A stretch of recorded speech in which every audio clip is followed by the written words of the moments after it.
let us start with the new lesson, that is refraction of light, chapter 6. Okay, standard 10th.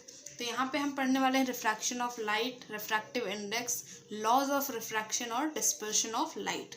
ठीक है, lesson छोटा है, समझने में बिल्कुल दिक्कत नहीं होने वाली अगर आप इसे लिंक टू लिंक वीडियोस देख के, जितने भी मैं 2-3 पार्ट में बनाऊंगी आपको सिंपली उसे देखना है ध्यान से और सिर्फ उसको सिर्फ ध्यान से सुनना ही है और कुछ ज़्यादा कुछ करना नहीं है. अगर हाँ, कोशिश करना कि अगर आपके पास टेक्स्ट बुक है तो साथ में रखो.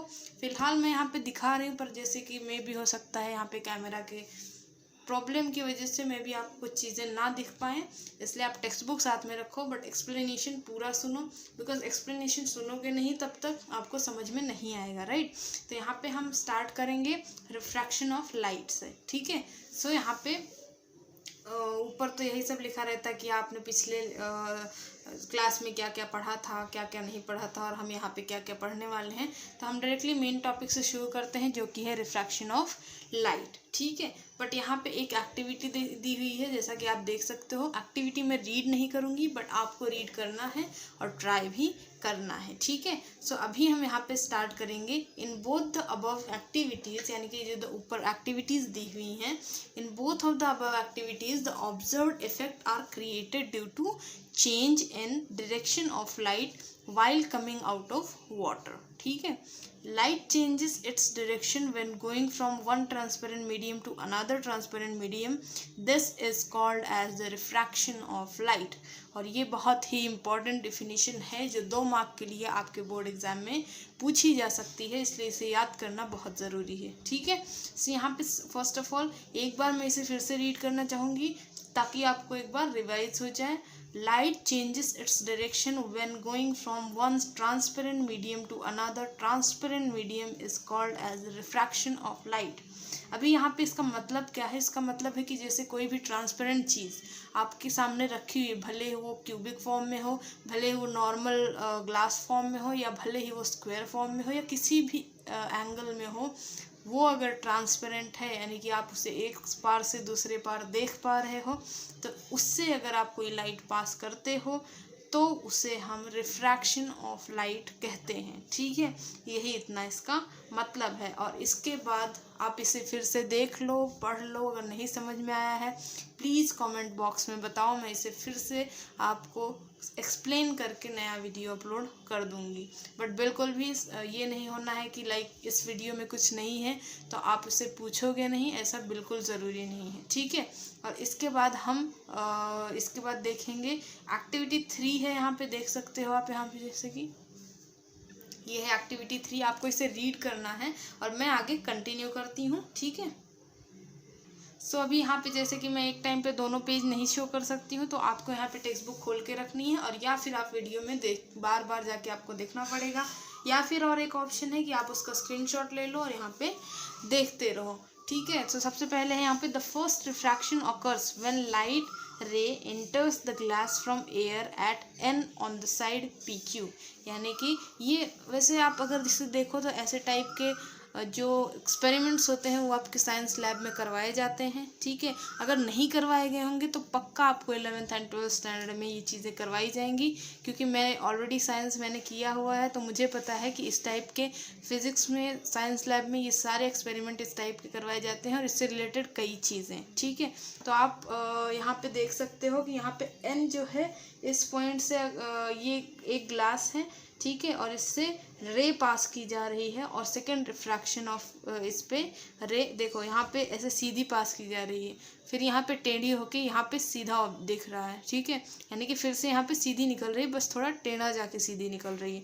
ठीक है, तो यहाँ पे इतना ध्यान रखना है. The second refraction occurs when light enters air through glass at point M on the side SR. ठीक है, यहाँ से आके एक बार और रिफ्रैक्ट होती है पॉइंट M से, और इधर ये साइड आती है. ठीक है, then after that for the first refraction of angle of incidence I while the first and second it is I1. यानी कि जो पहला एंगल ऑफ इंसिडेंस है वो I होगा, और दूसरा एंगल ऑफ इंसिडेंस जो होगा वो I1 होगा. एंगल ऑफ इंसिडेंस वो होता है जहाँ से लाइट पास की जाती है. तो यहाँ से भी लाइट पास हुई है, यहाँ आके फिर वापस से लाइट यहाँ से पास होके देन यहाँ पे जाएगी, तो ये बाहर निकल रही है लाइट, इसलिए ये एंगल ऑफ इंसिडेंस होगा। ठीक है, then angle of refraction at N is R. ठीक है, तो एंगल ऑफ रिफ्रैक्शन क्या है, ये आर। ठीक है, एन पॉइंट पे आर है, सी पॉइंट पे ई है। Note that I1 is equals to R in the second refraction, यानी कि जो I1 है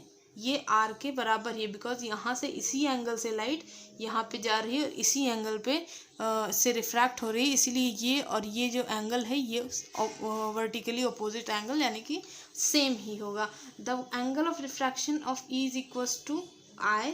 ठीक है, यानी कि ये ई और ये आई ये दोनों भी सेम है, बिकॉज यहाँ से जैसे लाइट एंटर की गई थी वैसे ही ये लाइट बाहर एज इट इज उसी एंगल में आ रही है, इसलिए ई और आई की वैल्यू भी सेम होगी।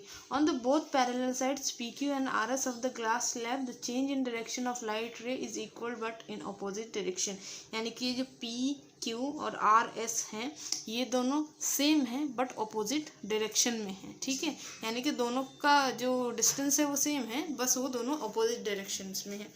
Thus the light ray MD emerging from the glass slab is parallel to the incident ray AN on the side PQ of the slab, but the emergent ray is somewhat displaced with respect to the incident ray। यानी कि जो बोला गया है कि जो रे MD पास हो रही है, यानी कि ये वाली जो रे है ये जो एमर्ज हो रही है ग्लास स्लैब से वो पैरेलल है AN से, यानी कि इसके यहाँ पे अगर आप देखो ये सीधी लाइन आ रही है और ये सीधे, तो ये दोनों पैरेलल लाइंस हैं, तो वही यहाँ पे बताया गया। बट यहाँ पे जो एमर्जेंट रे है वो थोड़ी सी डिस्प्लेस हुई है इंसिडेंट रे से, यानी कि जो इंसिडेंट रे है ये वाली इससे ये जो है वो थोड़ी सी मतलब थोड़ा सा इधर हुई है, राइट। यहाँ से गया है बट यहाँ पे थोड़ा सा एंगल लेके यहाँ से एमर्ज हो रही है, राइट। सो आपको यही इतना ध्यान में रखना है। सो ये तो हो गई हमारी एक एक्टिविटी, राइट। मैंने यहाँ पे पढ़ा दिया आपको एक activity, refraction of light passing through a glass slab. ठीक है, तो अभी हम आपको वो पीछे वाला पार्ट भी रीड करना है, ये बात आपको ध्यान में रखनी है।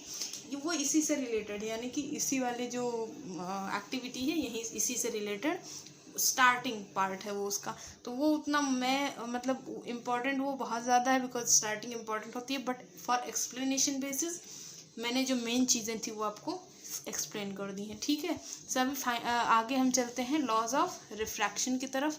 तो यहाँ पे लॉज ऑफ रिफ्रैक्शन में क्या होता है, ठीक है, तो यहाँ पे क्या है, let us study the light ray entering a glass slab from air as shown in the figure 6.2, यानी कि एयर से रिफ्रैक्टेड रे ग्लास में कैसे जाती है वो देखेंगे।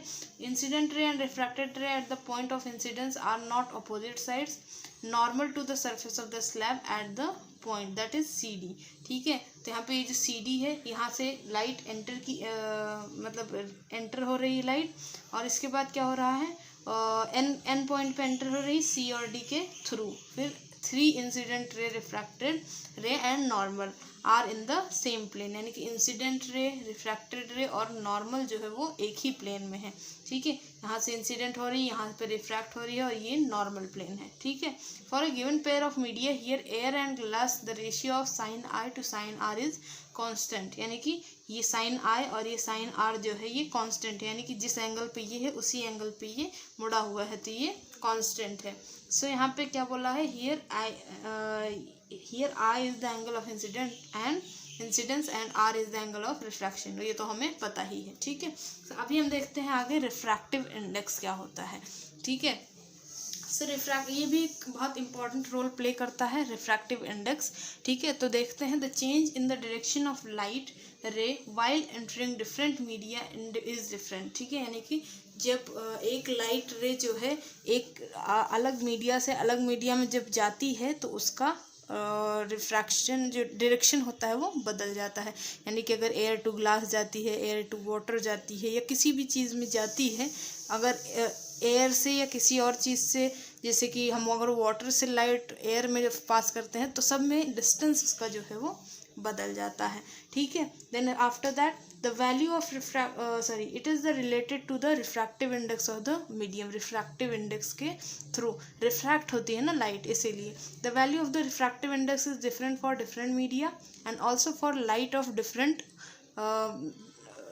Colours for the same medium. ठीक है, सो यहाँ पे क्या है, अलग अलग मीडिया में लाइट अलग अलग कलर्स भी फॉर्म करते हैं। जैसे कि अगर आप डायमंड में लाइट को पास करोगे, लाइट के रे को, तो आप अगर देखोगे तो वहाँ पे अलग अलग colours, yellow type, orange type, blue, ऐसे सब कलर्स निकलते हैं। ठीक है, तो इसीलिए लाइट में कलर्स भी होते हैं जब उसे आप किसी रिफ्रैक्टेड मीडियम में डालते हो। और इसका एक एग्जांपल आपका रेनबो भी है। ठीक है, जैसे सनलाइट एक ड्रॉप के थ्रू पास होती है तो कलर फॉर्म कर लेता है, उस तरीके से। ठीक है, then after that the refractive indices of some substances with respect to vacuum are given in the table. यानी कि कुछ कुछ सब्सटेंस से रिलेटेड चीज़ें आपको एक टेबल में गिवन है, आगे हम उसको देखेंगे। Then the refractive index of the medium with respect to the vacuum called as absolute refractive index. यानी कि कोई एक रिफ्रैक्टिव इंडेक्स, उसे अगर आप वैक्यूम से ये करोगे, कंपेयर करोगे, तो उसे एब्सोल्यूट रिफ्रैक्टिव इंडेक्स कहा जाएगा।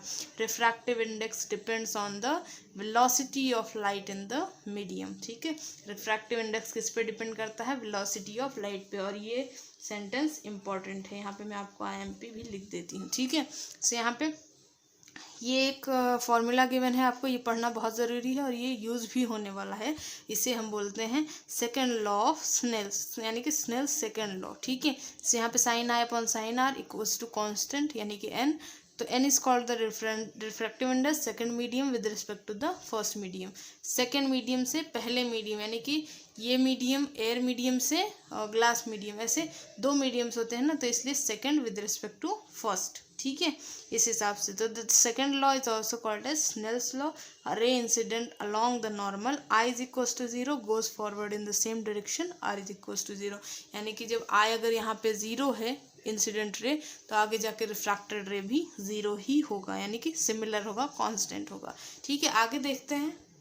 सो ये है आपका टेबल। जैसे कि मैंने आपको बताया, डिफरेंट डिफरेंट वैक्यूम्स में और डिफरेंट डिफरेंट एरियाज में अगर लाइट को आप पास करते हो तो उसका रिफ्रैक्टिव इंडेक्स क्या होता है, सब्सटेंस क्या है वो, और यहाँ पे सब्सटेंस गिवन है, ये रिफ्रैक्टिव इंडेक्स। ऐसे कई सारे सब्सटेंस और रिफ्रैक्टिव इंडेक्स गिवन है।